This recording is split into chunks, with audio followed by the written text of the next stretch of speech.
আল্লাহর কোরআন শোনার জন্য এ ময়দানে কবুল করেছেন, ওই মালিকের দরবারে আরেকটিবার সিংহ শারদুলের মতো গর্জন দিয়ে শুকরিয়া তান আদায় করছি, বলছি আলহামদুলিল্লাহ। লক্ষ কোটি দরুদ ও সালাম বর্ষিত হোক দোজাহানের বাদশা নবী সাইয়্যিদুল মুরসালিন সাইয়্যিদুল কাউনাইন আকায়নান্দার তাজেদারে মদিনা দোলালে আমিনার শাহে মদিনা, দলিত মতিত নির্যাতিত নিষ্পেষিত নিগৃহীত মানবতার একমাত্র বন্ধু জনাবে মুহাম্মদুর রাসূলুল্লাহ সাল্লাল্লাহু আলাইহি ওয়াসাল্লামের উপরে মাগফিরাত কামনা করছি। আল্লাহর জমিনে আল্লাহর দ্বীন বাস্তবায়নের জন্য বদর উহুদ খন্দকের ময়দান থেকে যে সমস্ত মর্দে মুজাহিদরা এ জমিনে আল্লাহর দ্বীন বাস্তবায়নের জন্য আল্লাহর কোরআনকে সংবিধান রূপে প্রতিষ্ঠা করার জন্য বুকের তাজা খুন ঢেলে দিয়ে জমিনকে রক্তে লাল করেছেন, আল্লাহ পাক যেন শহীদের সর্বসুউচ্চ মাকাম তাদেরকে দান করেন, বলেন আমিন। আপনাদের এই খুবই চকপাড়া তথা এই মাহফিলের সামনে পেছনে ডাইনে বামে এই গ্রামের মাটির নিচে আল্লাহর যত বান্দা বান্দি ঘুমিয়ে মাটি মুড়ি দিয়েছেন, রব্বুল আলামিন যেন আজকের এই তাফসীর মাহফিলের ওসিলা করে তাদের সকলের কবরখানা জান্নাতের টুকরা বানিয়ে দেন, বলেন আল্লাহুম্মা আমিন। সম্মানিত হাজিরিন, রাত গভীর হয়ে গেছে, এজন্য আমি দীর্ঘ আলোচনা করব না। আমি যে আয়াত থেকে তেলাওয়াত করে যে সূরা থেকে তেলাওয়াত করেছি এই সূরার আলোকে কিছু আমলের কথা বলেই আমরা মোনাজাত করে দেব ইনশাআল্লাহ। সম্মানিত হাজিরিন, কোন আয়াত বা কোন সূরা তাফসীর করতে গেলে 5টি বিষয় আলোচনা করতে হয়। মন খুলে জবাব দিবেন কয়টি? আরো জোরে। 5টি। 1 নাম্বার সূরার পরিচিতি, 2 নাম্বার সূরার নামকরণ, 3 নাম্বার সূরার শানে নুজুল, 4 নাম্বার তেলাওয়াতকৃত আয়াত বা সূরার ব্যাখ্যা, 5 নাম্বারে হলো শিক্ষা। মোট কয়টা হলো? 5টা। কোন আয়াত বা কোন সূরা তাফসীর করতে গেলে এই 5টি বিষয় আলোচনা করতে হয়, তবেই একটি পূর্ণাঙ্গ তাফসীর বা পূর্ণাঙ্গ দার্স হয়। আমরা আজকের আমাদের তেলাওয়াতকৃত সূরা সম্পর্কে আগে একটু পরিচিত হয়ে নেই। পবিত্র কোরআনুল কারীম আল্লাহ রাব্বুল আলামিন তরফ থেকে নাজিল হওয়া 104খানা ঐশী গ্রন্থের ভিতরে সর্বশ্রেষ্ঠ কিতাব হলো কিতাবুল্লাহ, আল্লাহর কিতাব কোরআনুল কারীম। জোরে কোন সুবহানাল্লাহ। এই কোরআনুল কারীমের সূরার সংখ্যা হচ্ছে 114টি। কয়টি? 114টি সূরা আছে। তার ভিতরে আজকের আমাদের তেলাওয়াতকৃত সূরার রোল নাম্বার হচ্ছে 74। কত? 74 নাম্বার। আমাদের সূরার নাম্বার হলো 74 নাম্বার সূরা। এই সূরার ভিতরে আয়াতের সংখ্যা আছে 56টি। কয়টি? 56টি আয়াত আছে, 2টা রুকু আছে। এই সূরাটি হলো মাক্কি সূরা, নাজিল হয়েছে রাসূলের মাক্কি জীবনে। 114টি সূরাকে 2 ভাগে ভাগ করা হয়, একটা হলো মাক্কি আর একটা হলো মাদানী। যেই সূরাগুলো রাসূলের মাক্কি জীবনে নাজিল হয়েছিল এই সূরাগুলোকে মাক্কি সূরা, আর যেই সূরাগুলো মদিনায় নাজিল হয়েছিল এই সূরাগুলোকে বলা হয় মাদানী সূরা। আমাদের তেলাওয়াতকৃত সূরা নাজিল হয়েছে রাসূলের মাক্কি জীবনে। কোন জীবনে? মাক্কি জীবনে। আমাদের তেলাওয়াতকৃত আয়াত হচ্ছে 40, 41, 42, 43, 44, 45, 46। মোট 7টি আয়াত আমরা তেলাওয়াত করেছি ইনশাআল্লাহ তাআলা। এই আয়াতের আলোকে আজকে আমরা কিছু আমলের কথা শুনেই বাড়িতে যাব। আল্লাহ যেন কবুল করেন, বলেন আমিন। সম্মানিত হাজিরিন, সংক্ষেপে আপনাদেরকে আমাদের তেলাওয়াতকৃত সূরার পরিচয় আমি আপনাদের সম্মুখে তুলে ধরলাম। এবারে আসুন 2 নাম্বার পয়েন্ট। 2 নাম্বার পয়েন্ট হলো নামকরণ। কেন এই সূরার নামকরণ করা হলো সূরাতুল মুদ্দাসসির? এই সূরার 1 নাম্বার আয়াত, 1 নাম্বার আয়াত, ইয়া আইয়ুহাল মুদ্দাসসির। এই মুদ্দাসসির শব্দ থেকে এই সূরার নাম করা হয়েছে সূরাতুল মুদ্দাসসির। একবার বলেন সুবহানাল্লাহ। মুদ্দাসসির শব্দের শাব্দিক অর্থ হলো কম্বল দিয়ে ঢেকে দেওয়া, কম্বল দিয়ে আবৃত করা, কম্বলের নিচে শুয়ে থাকা, কম্বল দ্বারা মুড়িয়ে দেওয়া, এক কথায় কম্বল দ্বারা ঢাকা। মুদ্দাসসির শব্দের অর্থ কম্বল দ্বারা ঢাকা। আমার ভাইরা, কেন কম্বল দ্বারা ঢাকা হলো জানার দরকার আছে না নেই? অনেক কিছু তো আছে, এখন দামি দামি লেপ আছে, তোষক আছে, বিভিন্ন রকম জিনিসপত্র আছে, তা না দিয়ে এই কম্বল দিয়ে ঢেকে দেওয়া এ সূরা কেন নামকরণ হলো জানার দরকার আছে না নেই? এটা জানতে গেলে এবার আসেন 3 নম্বর পয়েন্ট, অর্থাৎ শানে নুজুল, নাজিলের প্রেক্ষাপট। কেন এই সূরা আল্লাহ রাব্বুল আলামিন নবীর উপরে নাজিল করলেন? কোন আয়াত বা কোন সূরার পড়লে আপনার সরল অনুবাদ পড়লে যদি বোঝা না যায়, তবে ওই সূরার শানে নুজুল পড়লে সেটার স্পষ্ট একটা কনসেপ্ট ধারণা পাওয়া যায়। আর কোনো হাদিসের সরল অনুবাদ পড়ে যদি ধারণা আপনার স্পষ্ট ধারণা না পাওয়া যায়, তবে ওই হাদিসের শানে উরুদ পড়লে আপনার স্পষ্ট ধারণা পাওয়া যায়। আসেন আজকের আমাদের তেলাওয়াতকৃত সূরার শানে নুজুলটা আমরা একটু আলোচনা করে দেখি, কেন এই সূরার নাম সূরাতুল মুদ্দাসসির হলো, কেন নাজিল হলো রাসূলের উপরে।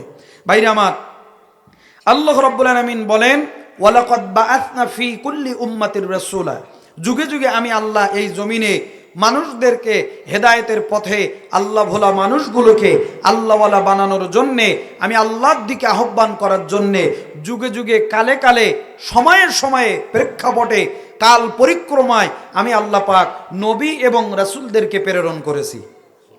আর একটু জোরে বলুন, এখন আর নবী রাসূল আসবে? আসবে? নবুয়তের ধারা বন্ধ হয়ে গেছে। তাহলে এখন সতর্ক করবে কারা? আল উলামাউ ওয়ারাসাতুল আম্বিয়া, আলেম হবে যারা, এই নবুয়তের দায়িত্ব পালন করবে তারা। জোরে কোন সুবহানাল্লাহ। আপনারা কি বিরক্ত হচ্ছেন? রাগ করতেছেন নাকি?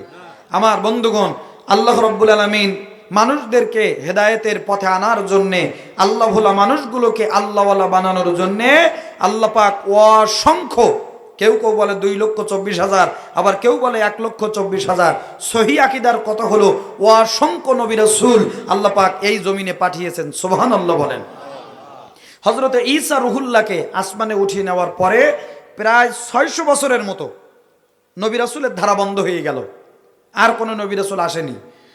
570 খ্রিস্টাব্দে 12ই রবিউল আউয়াল সোমবারের দিন শুবে সাদেক এর মাঝ বরাবর সময়ে আল্লাহ রাব্বুল আলামিন এ বিশ্বের মহাবিশ্বয় আল্লাহ পাক রাসূল করিম সাল্লাল্লাহু আলাইহি ওয়াসাল্লামকে এই জমিনে এই মানুষগুলোকে হেদায়েতের জন্য আল্লাহ পাক পাঠিয়ে দিলেন। সুবহানাল্লাহ বলেন।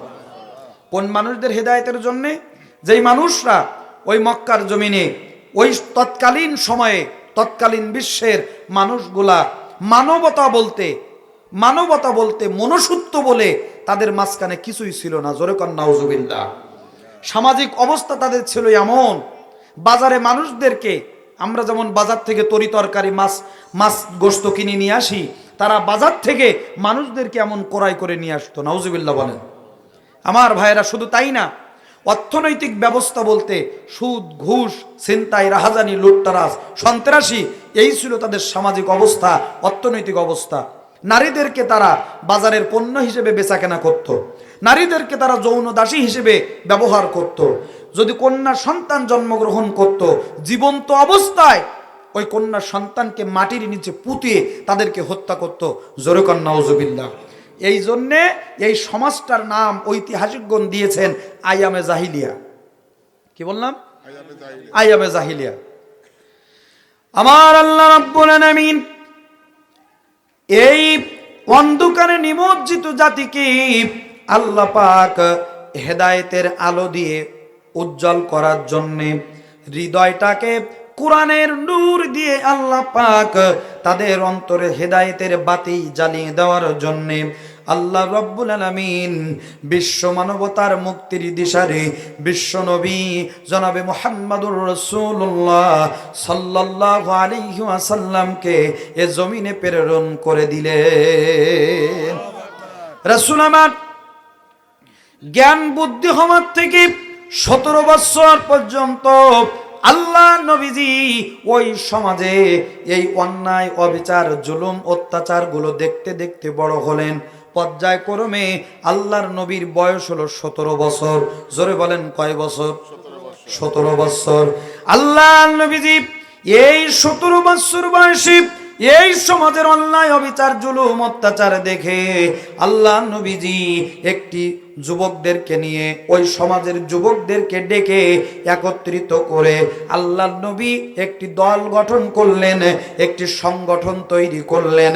আল্লাহর রাসূল একটি সমষ্টিগত দল তৈরি করলেন, যে দলের কাজ হবে এ সমাজ থেকে অন্যায় দূর করা, এ সমাজ থেকে জুলুম দূর করা, এ সমাজ থেকে সমস্ত প্রকার জেনা, ব্যভিচার, চুরি, ডাকাতি, ছিনতাই, রাহাজানি, লুটতরাজ, যে সমস্ত অন্যায় রয়েছে এই অন্যায় কাজগুলো দূর করা এই সংগঠনের 1 নাম্বার কাজ। 2 নাম্বার কাজ হলো এই সমাজে যত ভালো ভালো কাজ রয়েছে, যত ভালো ভালো কাজের আঞ্জাম দেওয়া যায়, এ ভালো কাজের আঞ্জাম দেওয়া, মানুষদেরকে ভালো পথের দিকে ডাকা, এটা হলো 2 নাম্বার কাজ। এই 2টা কর্মসূচি হাতে নিয়ে আল্লাহর নবীজি 17 বছর বয়সে হিলফুল ফুজুল নামে একটি সংগঠন আল্লাহর নবীজি দাঁড় করালেন। জোরে কোন সুবহানাল্লাহ। তাহলে বিশ্বনবী একটি দল করলেন, একটি সংগঠন করলেন সমাজ থেকে কি দূর করার জন্য? একটু জোরে বলেন, কি দূর করার জন্য? অন্যায় দূর করার জন্য। আমার কথা কি আপনাদের বুঝতে কষ্ট হচ্ছে না তো? ভাষা বুঝতে কষ্ট হচ্ছে না তো? তাহলে সমাজ থেকে অন্যায় দূর করার জন্য বিশ্বনবী যদি একটি দল করে, একটি সংগঠন করে, যদি একটি সমষ্টিগত দল আল্লাহ রসুল তৈরি করে, ও চক খুপিপাড়ার মুসলমান ভাইরা, গাবতলী এলাকার মুসলমান ভাইরা বুঝে থাকলে জবাব দেবেন।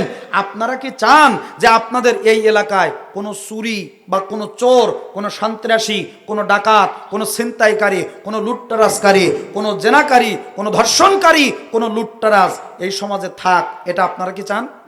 একটু জোরে বলেন, চান? তাহলে যদি না চান, তবে বিশ্ব নবীজির ধারাভাষ্য অনুযায়ী আল্লাহ রসুল যেমন এই অন্যায়গুলো মক্কার জমিনে থাকুক বা ঘটুক, এটা আল্লাহ রসুল যেমন চাননি, তার জন্যে আল্লাহ নবী একটি দল গঠন করেছিলেন। বুঝে থাকলে জবাব দেবেন। তাহলে অন্যায় দূর করার জন্যে আপনার আমার একটা দল করার দরকার আছে না নাই? একটু জোরে বলেন, আছে না নাই? 2-1 বলে যে হুজুর আমি কোনো দলে নেই, আছে না নেই? আমি কোনো দলে নেই। আমার ভাইরা, আমার বন্ধুরা, দল হলো 2টা, একটি হলো হিজবুল্লাহ আর একটা হলো হিজবুস শয়তান। একটা হলো আল্লাহর দল, একটি হলো শয়তানের দল। এর বাইরে মুজাবজাবিনা বাইনা, এর মাঝখানে আপনি কাপড় পরবেন নতুবা কাপড় ছাড়া থাকবেন।